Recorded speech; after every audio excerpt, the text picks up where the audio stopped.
So I live in a tiny little second floor condo, and on very clear days, after it rains, I can sit in my living room and look out the window and see snow-covered mountains in the distance. For me, here in Southern California, where the mountains are often hidden by clouds or smog, and rain doesn't come very often, this is a rare and breathtaking sight. And every time I think to myself that verse from the Psalms, the heavens really do declare the glory of God. It's been a little challenging to see the glory of God over the last 9 months, at least in the places that I'm used to finding God's glory. When staff, students, and faculty left campus in March, we thought, maybe 2 weeks and we'll be back after the virus dies down just a little bit. It's been 9 months.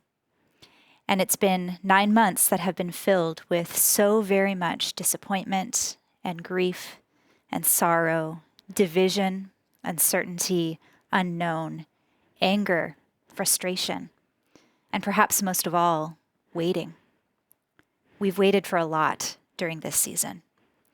LA County guidelines for reopening, going back to campus, a vaccine, the results of the COVID test, the end of those 10 to 14 days in isolation, the hospital treatment to begin working, justice for wrongful deaths, systems to change, hearing back about that job interview, grad school decision letters, that person to finally ask you out, an engagement ring, election results, a concession speech, in-person church, being able to sing corporately again, communion, the baby to be born, being able to hug a family member, gathering with friends again, seeing grandparents in person, the wind to stop so the fires would die down, rain, life to go back to normal. We've been waiting and waiting and waiting, and it has not been easy.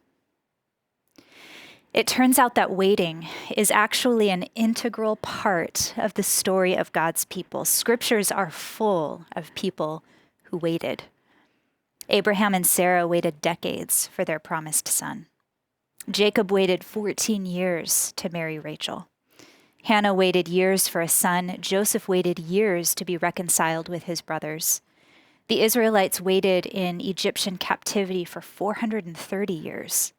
The Jewish people waited in exile for 500 years for their Messiah to come. Anna and Simeon waited in the temple at Jerusalem for their entire lives to finally see the baby Jesus, their Messiah. Waiting is such an integral part of God's people and the story of God's people that church tradition has even created a season around it. It's the season of Advent. This season of Advent that we're currently in, it's these 4 weeks leading up to Christmas. They've been observed by the church since the 4th century. And over the centuries, Advent has been marked by this tension between two things. The first is a joyful celebration that Jesus is born, and because of this, we have new life. Every year we sing, "Joy to the world, the Lord is come."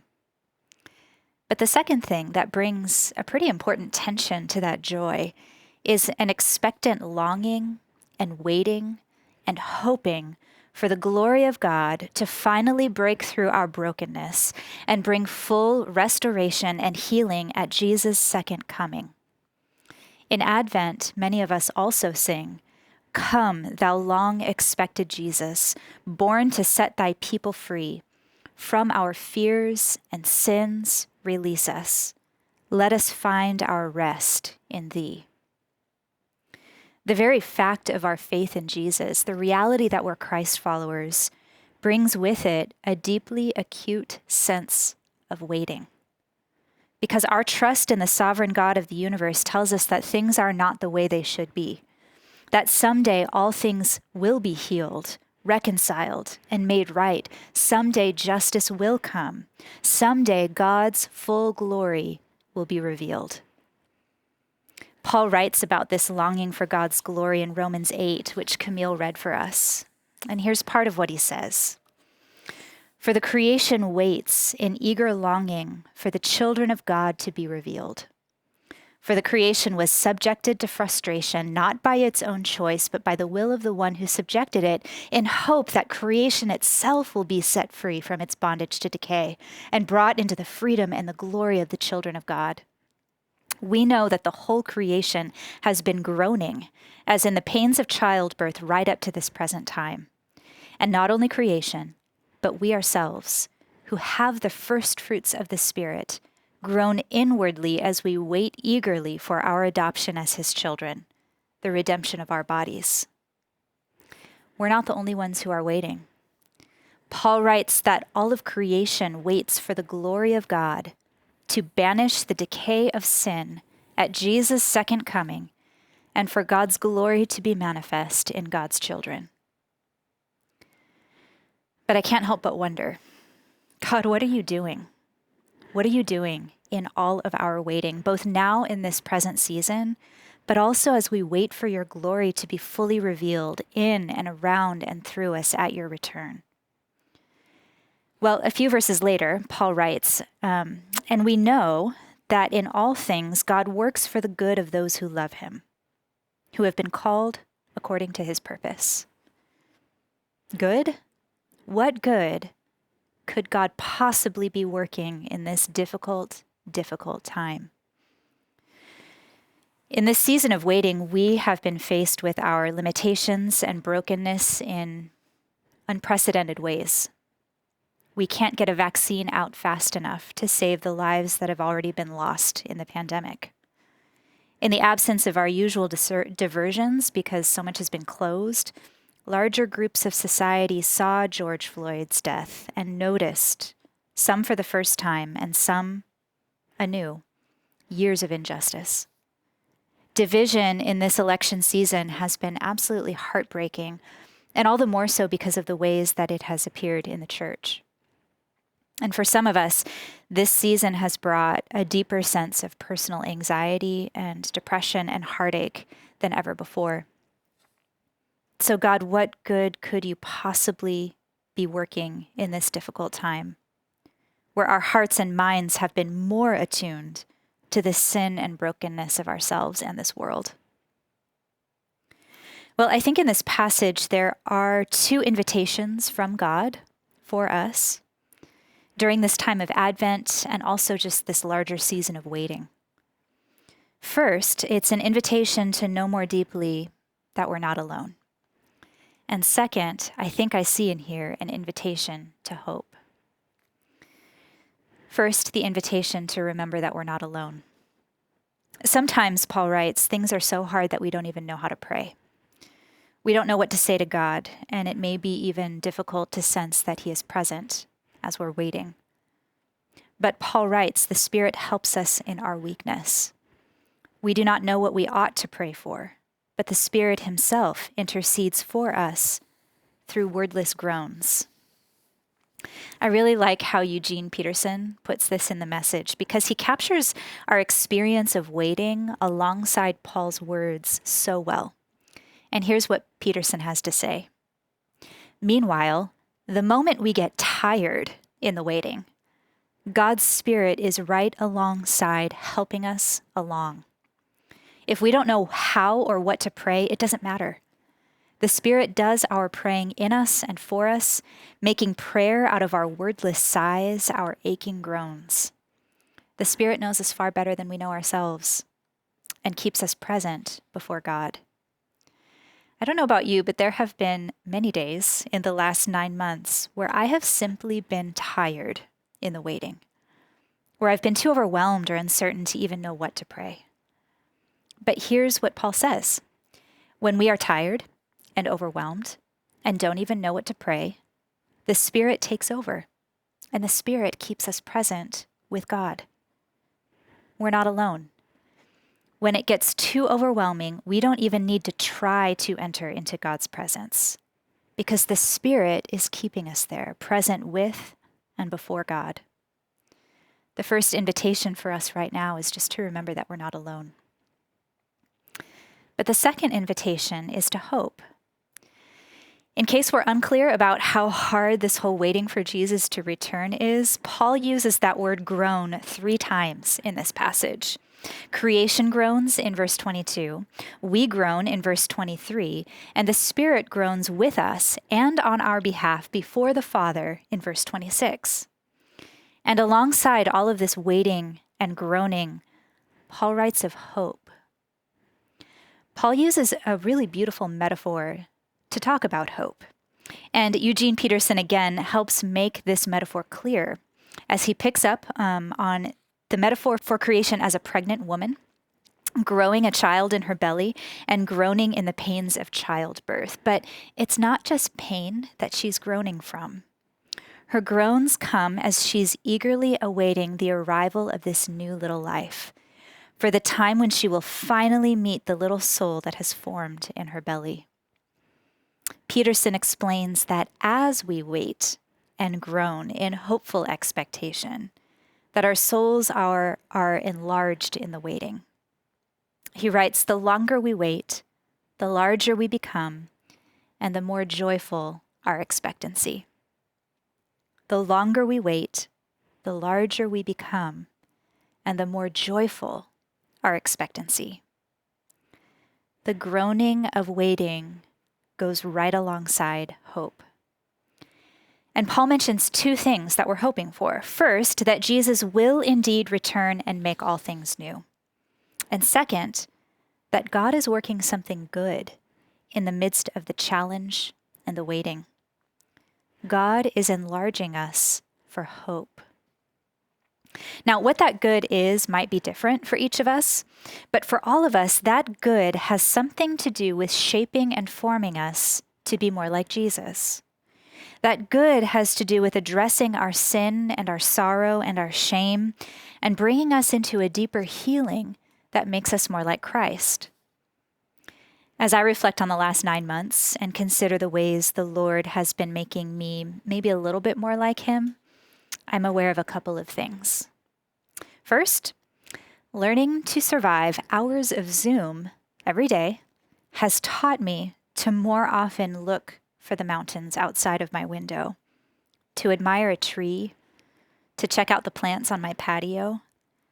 In short, to enjoy these little pieces of God's great and glorious creation, things I tend to rush by when life is normal.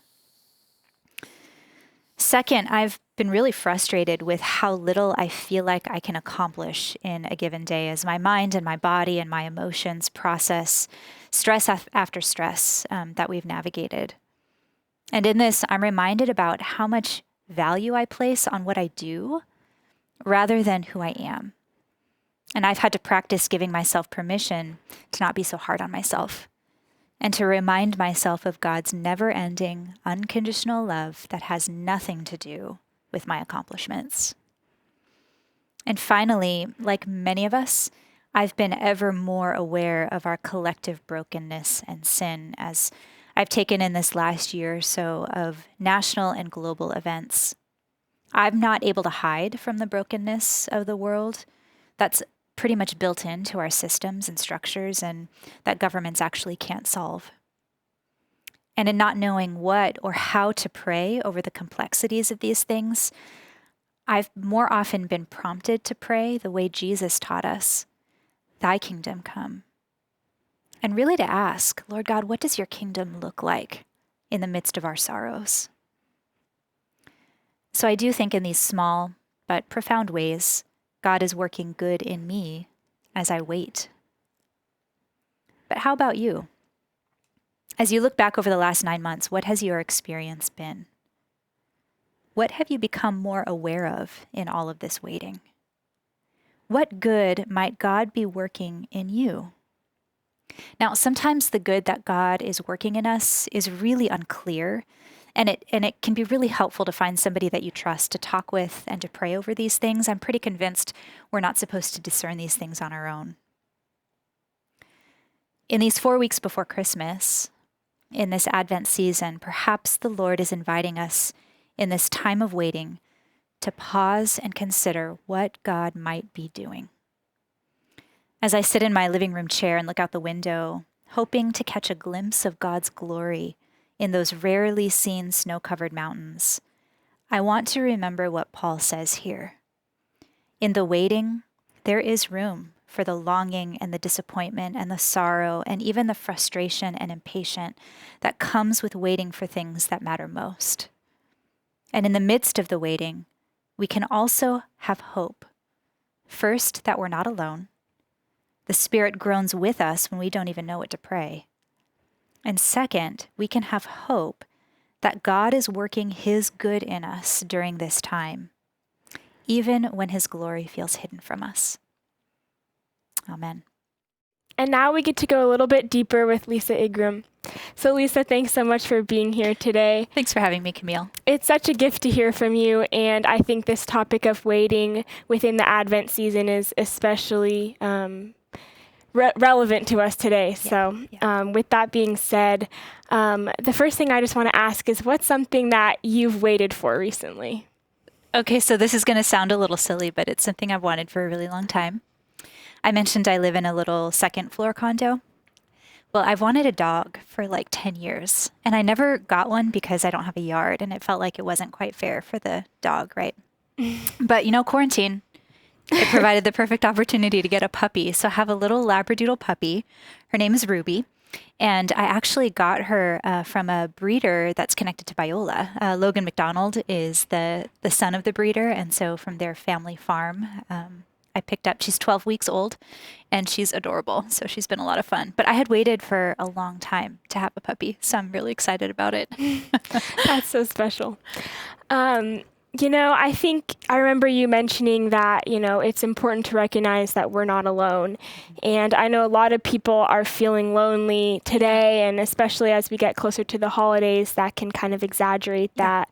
So how do we recognize God's presence with us when the loneliness feels so tangible? Yeah, this is a very real question for me. I remember, I live alone, actually. I'm single. And so I remember when we went remote in March, the day that we were to leave campus, sitting in one of my colleagues' offices, asking if I could just stay a little bit longer because I didn't know how long we would be alone, and I didn't know when the next time I would see a person might be. So I've been thinking about this a lot the last 9 months. In fact, right now we're sitting in a room with like 6 other socially distanced people, and this is the most people I've been around in a long time. So loneliness is very real. Loneliness is very real for our students, too. In spring 2018, we actually issued a survey to find out how students were doing. It was called the National College Health Assessment. Over 700 colleges use it. And on that assessment, we learned that 72% of our students had felt very lonely within the last year. And that was before the pandemic started. So this concept of loneliness, while it's not new to us, it has been exaggerated a little bit, I think, because of the realities of social distancing and pandemic and all of that.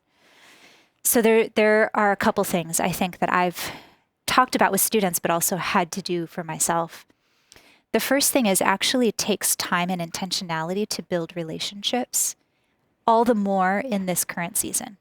Like, I have to intentionally reach out over and over again. I have to be ready for people to say, I'm so sorry I can't, or I don't feel good about that because of the public health guidelines, or what can we do to connect with each other? Usually, very distanced, obviously, or over Zoom or or over the phone. So intentionality is critical. As I think about the holidays for myself, I'm already lining up things to do and people to connect with, and kind of spreading it out. But also, I've had to, what I've come to do is look back with gratitude on those moments of connection I did have during this season. So the time I was able to bring dinner to a friend who just had a baby, or I go on a walk once a week with a friend outdoors, socially distanced, and I'm just so grateful for those times, and I'm practicing gratitude as I look back. The other thing is I would highly recommend this. Don't think that Instagram is real. What you're seeing on Instagram that people are showing are really the highlight reels of their life. And so sometimes we can think that everybody else has people to connect with and hang out with, and we don't. And that's usually not the case. So those are just a couple things that I would say. Yeah, totally. That's really helpful. So I know the first invitation you mentioned is to remember that we're not alone. And the second is an invitation to hope. Yeah. So what does that look like to live with that hopeful expectation? Yeah. I think one thing when we talk about hopeful expectation, I think it's important for us to also acknowledge what's real in the moment. So something that I've had that I'll often start meetings with, or that I make my class do every week, is to think about, just for today, what is one challenging thing? Because that's real. But also, what is one good gift that God has given? And to hold on to both of those things, that in the midst of the challenge, there's also a really good thing that God has given. I mentioned that I've become more aware of what's happening in the present, or what good gifts are in the present. So like when I can see the mountains out my window, or the plants on my patio, those are really important. Or now playing with my new little puppy on the floor. These things keep me present and grateful and hopeful about what's happening now. And it's easier than to translate what hope for the future might look like, when in the middle of the challenge, I can also find something good. Yeah, that's really good. I think another thing is just thinking about, in the waiting, we kind of become more aware of that distance between where we are now and where we want to be. So you kind of mentioned that being a struggle, and what's something that you do to remind yourself of God's grace in those moments? Yeah, that's so good. When right now, what part of what the pandemic I think is doing in a lot of us is the things that we might have struggled with before are becoming perhaps more heightened now. We're more aware of them now. We don't have as much to distract ourselves from those things. And I think there's an opportunity to understand God's grace more deeply when we realize the magnitude of our sin, or those things that we don't like about ourselves. There's a wonderful spiritual writer in the Middle Ages, Teresa of Avila, who uses this metaphor of a garden and talks about sitting in our weeds in the middle of the garden. But the goal of sitting in our weeds is not to try to pull them out or take them away. It's to understand really what those weeds are. And we're not even the ones who are going to pull them out. We're waiting for God, the gardener, to come alongside us and show us, maybe for us to pull out, but let him show us those things, or let him pull those things out. And so to sit in the uncomfortability of it is something that I think we can grow in, because when we know the depth of that, then God's grace is so much greater. Now, that's not something that we can do alone, I'm convinced of. We have got to reach out to people we trust to talk with and to pray with us and for us. Something when I am on my own that I often do, and I've talked about this a lot, is breath prayer, where I'll just sit and I'll maybe remember a passage that's been important to me, or a line from scripture. Or a line of truth. So for me, Lord of love, I rest in you is kind of my breath prayer. Well, I'll breathe in, Lord of love, and breathe out, I rest in you. And maybe just sit and be present and breathe and pray that truth over myself, that God is love and I can find my rest there. So in the midst of all that uncomfortableness, there's a little bit of respite. Yeah, that's a really helpful practice, I think, for all of us. I think the last thing I just want to ask is, what's something that you're waiting for right now? Something I'm waiting for right now. Well, I'm excited actually about our Thanksgiving and Christmas holiday. I realize this is going to be shown right after Thanksgiving, but to have a few days off and to maybe sleep in a little bit and to have socially distanced dinners with I have a very small family, to be able to spend time with them. My family is a big dog family. And so me bringing a puppy over is like the highlight of probably the year for many of us. So I'm really looking forward to that, and I'm waiting for that. Yeah, that's exciting. Yeah. Well, thanks so much, Lisa, for sharing with us today. Discover who you're called to be at Biola University, a leading Christ-centered university in Los Angeles, with programs on campus and online. Subscribe for more of our videos and learn more at biola.edu.